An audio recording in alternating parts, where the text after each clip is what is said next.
പതിവയ്ക്കൽ. പേര, സപ്പോട്ട, ചേമ്പ, ബദാം, അത്തി തുടങ്ങിയ സസ്യങ്ങളിൽ മാതൃസസ്യത്തിന്റെ കൊമ്പുകളിൽ വേരുമുളപ്പിച്ച ശേഷം ആ ഭാഗം മുറിച്ചു നട്ട് പുതിയ തൈകൾ ഉണ്ടാക്കാം.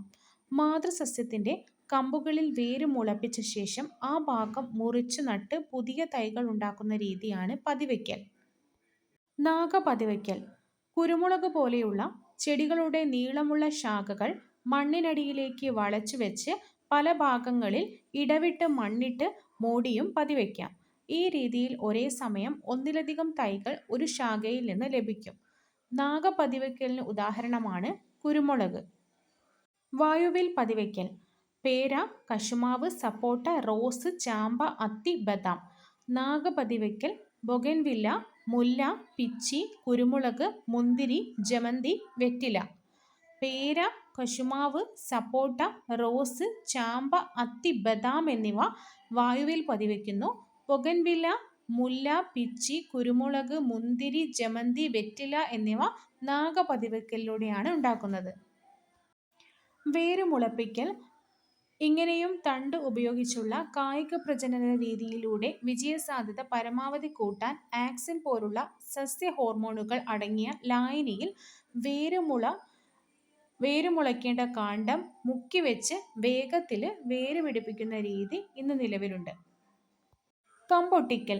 ഗുണമേന്മയുള്ള ഒരു സസ്യത്തിന്റെ കമ്പ് അതേ വർഗത്തിൽപ്പെട്ട വേരോട് കൂടിയ മറ്റൊരു സസ്യത്തിൽ ഒട്ടിച്ചു ചേർത്ത് മികച്ച ഇനം തൈകൾ ഉൽപ്പാദിപ്പിക്കുന്ന രീതിയാണ് കമ്പൊട്ടിക്കൽ. ഒട്ടിക്കാനായി തിരഞ്ഞെടുക്കുന്ന വേരോട് കൂടിയ ചെടിയെ റൂട്ട് സ്റ്റോക്ക് എന്നും ഒട്ടിക്കുന്ന കമ്പിനെ സയൺ എന്നും പറയുന്നു. ഒട്ടിക്കാനായി തിരഞ്ഞെടുക്കുന്ന വേരോട് കൂടിയ ചെടിയെ റൂട്ട് സ്റ്റോക്ക് എന്നും ഒട്ടിക്കുന്ന കമ്പിനെ സയൺ എന്നും പറയുന്നു. സസ്യം സങ്കരയിനം വിത്തുകൾ. മുളക് ഉജ്ജ്വല ജ്വാലാമുഖി, പയർ ജ്യോതിക ഭാഗ്യലക്ഷ്മി, നെല്ല് പവിത്ര അന്നപൂർണ, തെങ്ങ് ചന്ദ്രലക്ഷ ചന്ദ്രശങ്കര, വെണ്ട സൽകീർത്തി, കിരൺ. 3 പ്രധാനപ്പെട്ട തെങ്ങ് ഇനങ്ങളാണ് ചന്ദ്രലക്ഷ, ചന്ദ്രശങ്കര, ലക്ഷഗംഗ. ചന്ദ്രലക്ഷ ലക്ഷദ്വീപ് ഓർഡിനറിയും ചാവക്കാട് ഓറഞ്ചും ചേർന്നതാണ്. ചന്ദ്രശങ്കര ചാവക്കാട് ഓറഞ്ചും വെസ്റ്റ് കോസ്റ്റ് ടോളും ചേർന്നത്.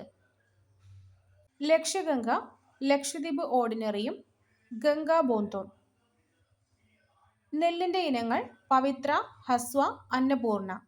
പയർ ലോല, മാലിക, ഭാഗ്യലക്ഷ്മി, ജ്യോതിക. പച്ചമുളക് ഉജ്ജ്വല ജ്വാലാമുഖി, അനുഗ്രഹ. വെണ്ട കിരൺ, അർക്ക, അനാമിക, സൽകീർത്തി. വഴുതന സൂര്യ, ശ്വേത, ഹരിത, നീലിമ. തക്കാളി മുക്തി, അനഘ, അക്ഷയ. പാവൽ ഇനം പ്രിയങ്ക. കേരള കാർഷിക സർവകലാശാലയാണ് ഈ ഇനം വികസിപ്പിച്ചെടുത്തത്. കേരളത്തിന്റെ സാഹചര്യത്തിൽ നന്നായി വളരുന്ന വിത്തിനമാണ് പ്രിയങ്ക. Tissue culture. അണുവിമുക്ത സാഹചര്യങ്ങളിൽ ടെസ്റ്റ് ട്യൂബിലെ പോഷക മാധ്യമത്തിൽ സസ്യത്തിന്റെ ഏതെങ്കിലും ഒരു ചെറിയ ഭാഗത്തിൽ നിന്ന് പൂർണ്ണ സസ്യങ്ങളെ പുനരുൽപ്പാദിപ്പിക്കാൻ കഴിയുന്നു. ഈ പ്രക്രിയയെ ടിഷ്യൂ കൾച്ചർ എന്നും സസ്യകോശങ്ങളുടെ ഈ കഴിവിനെ ടോട്ടിപൊട്ടൻസി എന്നും പറയുന്നു. മാതൃസസ്യത്തിന്റെ എല്ലാ ഗുണങ്ങളുമുള്ള തൈകൾ ഈ സാങ്കേതിക വിദ്യയിലൂടെ വികസിപ്പിച്ചെടുക്കാം. വാഴ, കുരുമുളക്, ഏലം, പൈനാപ്പിൾ തുടങ്ങിയ സസ്യങ്ങളിൽ ഈ സാങ്കേതിക വിദ്യ വിജയകരമായി ഉപയോഗിക്കുന്നുണ്ട്. ഒരു ചെടിയിൽ നിന്ന് അതിന്റെ സവിശേഷതകളുള്ള 100 കണക്കിന് തൈകൾ ഉൽപ്പാദിപ്പിക്കാമെന്നതാണ് ഇതിന്റെ സവിശേഷത. ടിഷ്യൂ കൾച്ചറിലൂടെ വികസിപ്പിച്ചെടുക്കുന്ന സസ്യങ്ങളാണ് വാഴ, കുരുമുളക്, ഏലം, പൈനാപ്പിൾ എന്നിവ. സസ്യപോഷകങ്ങൾ. സസ്യപോഷകങ്ങൾ സസ്യങ്ങൾക്ക് ആവശ്യമായ മൂലകങ്ങൾ മണ്ണിൽ നിന്നാണ് ലഭിക്കുന്നത്. ഇതിൽ nitrogen, potassium, phosphorus, calcium, magnesium, sulphur എന്നിവ കൂടിയ അളവിൽ ആവശ്യമായ മൂലകങ്ങളാണ്. ഇവയെ മാക്രോ ന്യൂട്രിയന്റുകൾ എന്ന് വിളിക്കുന്നു. എന്നാൽ barium, boron, zinc, copper, manganese, ഇരുമ്പ്, ക്ലോറിൻ, നിക്കൽ തുടങ്ങിയ മൂലകങ്ങൾ വളരെ കുറഞ്ഞ അളവിൽ മാത്രം മതി. ഇത് മൈക്രോ ന്യൂട്രിയൻസ് എന്ന് വിളിക്കുന്നു. വിളകൾക്ക് വളരാനാവശ്യമായ എല്ലാ മൂലകങ്ങളുടെയും ലഭ്യത ഉറപ്പുവരുത്താനാണ് വളപ്രയോഗം നടത്തുന്നത്. മാക്രോ ന്യൂട്രിയൻസുമുണ്ട്, മൈക്രോ ന്യൂട്രിയൻസുമുണ്ട്. Nitrogen, potassium, phosphorus, calcium, magnesium, sulphur എന്നിവ മാക്രോ ന്യൂട്രിയൻസും boron, barium, zinc, copper, manganese, ഇരുമ്പ്, ക്ലോറിൻ എന്നിവ ചെറിയ അളവിൽ മാത്രം ആവശ്യമായ മൈക്രോ ന്യൂട്രിയൻസുമാണ്. Leaf colour chart. ധാന്യവിളകളിൽ നൈട്രജന്റെ ലഭ്യത എത്രത്തോളം ഉണ്ടെന്ന് കണ്ടെത്തുവാനുള്ള മാർഗമാണിത്. ചെടികളുടെ ഇലകളുടെ നിറം പ്രമാണചിത്രവുമായി താരതമ്യപ്പെടുത്തി നൈട്രജൻ വളങ്ങൾ എത്രത്തോളം ചേർക്കേണ്ടതുണ്ട് എന്ന് കണ്ടെത്തുവാൻ ഇത് സഹായിക്കുന്നു. ഇളം പച്ചനിറം നൈട്രജന്റെ കുറവ് സൂചിപ്പിക്കുന്നു. കടും പച്ചനിറം നൈട്രജന്റെ അളവ് ആവശ്യത്തിനുണ്ട് എന്ന് സൂചിപ്പിക്കുന്നു. സസ്യങ്ങളുടെ വളർച്ചയ്ക്ക് ആവശ്യമായ ഒരു മൂലകമാണ് നൈട്രജൻ. അന്തരീക്ഷ നൈട്രജനെ നേരിട്ട് വലിച്ചെടുക്കാൻ സസ്യങ്ങൾക്ക് കഴിയില്ല. ജലത്തിൽ അലിഞ്ഞു ചേർന്ന നൈട്രേറ്റ് ലവണങ്ങൾ സസ്യങ്ങൾ വലിച്ചെടുക്കുന്നത്. എന്നാൽ ചില ബാക്ടീരിയകൾക്ക് അന്തരീക്ഷ നൈട്രജനെ നൈട്രേറ്റാക്കി മാറ്റാൻ കഴിവുണ്ട്. ഇത്തരം ബാക്ടീരിയകളിലൊന്നാണ് റൈസോബിയം. പയർ, തൊട്ടാവാടി, മുതിര, ഉഴുന്ന് തുടങ്ങിയ സസ്യങ്ങളുടെ വേരിൽ ഇവ വസിച്ച് അന്തരീക്ഷ നൈട്രജനെ വലിച്ചെടുക്കുന്നു. ഈ സസ്യങ്ങൾ നശിക്കുമ്പോൾ സസ്യപോഷകങ്ങൾ മണ്ണിൽ ചേരുന്നു. മസനോബു ഫുക്കുവോക്ക ജൈവ കൃഷി ഗവേഷകനാണ്. ജപ്പാൻകാരനാണ്.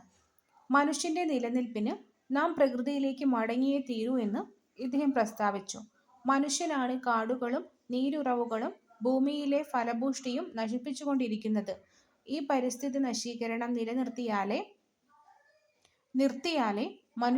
മനുഷ്യരാശിയടക്കം സകല ജീവജാലങ്ങൾക്കും രക്ഷയുള്ളൂ. സെറികൾച്ചർ സ്വാഭാവിക പട്ടിന്റെ നിർമ്മാണത്തിനായി പട്ടുനൂൽ പുഴുക്കളെ വളർത്തുന്നതിന് സെറികൾച്ചർ എന്ന് പറയുന്നു. പട്ടുനൂൽ ശലഭ ലാർവയുടെ പ്രത്യേക ഗ്രന്ഥികളിൽ നിന്നാണ് പട്ടുനൂൽ ഉണ്ടാകുന്നത്. മൾബറി പട്ടുനൂൽ പുഴു, ടസർ പട്ടുനൂൽ പുഴു, മുഗ പട്ടുനൂൽ പുഴു എന്നിവയാണ് മുഖ്യ ഇനങ്ങൾ. പിസികൾച്ചർ പ്രകൃതിദത്ത ജലാശയങ്ങളിലും വയലുകളിലും കൃത്രിമ ടാങ്കുകളിലും ശാസ്ത്രീയമായ രീതിയിൽ മത്സ്യം വളർത്തുന്നതാണ് പിസികൾച്ചർ. ഭക്ഷ്യ ആവശ്യത്തിനായി കരിമീൻ, രോഹു, കടല എന്നിവയെയും അലങ്കാര മത്സ്യങ്ങൾക്കായി ഗോൾഡൻ ഫിഷ്, ഗപ്പി മുതലായവയും വളർത്തുന്നു. ഇത്തരത്തിൽ വളർത്താവുന്ന മുഖ്യ ചെമ്മീൻ ഇനങ്ങളാണ് നാരൻ, കാര എന്നിവ. നാരൻ, കാര എന്നിവ ചെമ്മീൻ ഇനങ്ങളാണ്. എപ്പികൾച്ചർ ശാസ്ത്രീയമായ തേനീച്ച വളർത്തലാണ് എപ്പികൾച്ചർ. ഔഷധ ഗുണവും പോഷകമൂല്യവുമുള്ള ഒരു ഉൽപ്പന്നമാണ് തേൻ. കോലൻ, മെലിഫെറ, ഞൊടിയൻ ഇനങ്ങളിൽപ്പെട്ട തേനീച്ചകളാണ് സാധാരണയായി വളർത്തുന്നത്. തേനീച്ച ഇനങ്ങളാണ് കോലൻ, മെലിഫെറ, ഞൊടിയൻ.